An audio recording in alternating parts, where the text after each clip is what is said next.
Yes, you mentioned the word change, and when I bought your book, I mean, that was the question I have. I mean, we've been hearing change from Obama.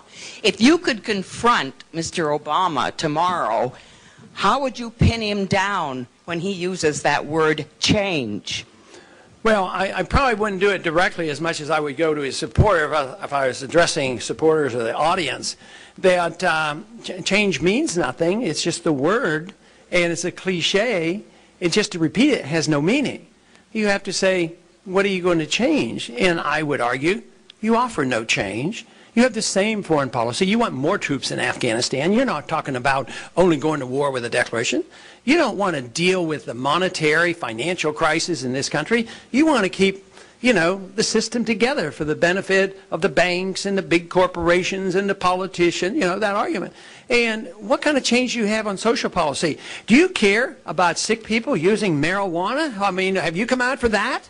And I would just hit him hard on the fact that he doesn't want change. He wants the status quo.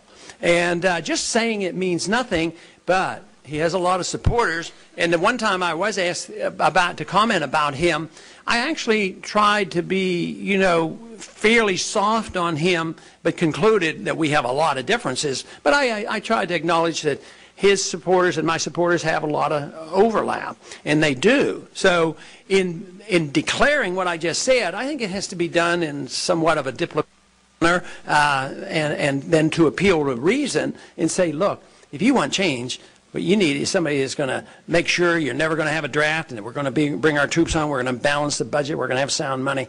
He never talks about any of that. Maybe you could convert him. Well, no, he probably doesn't have real solid beliefs. He will be converted when we convert his young people. That's what will convert.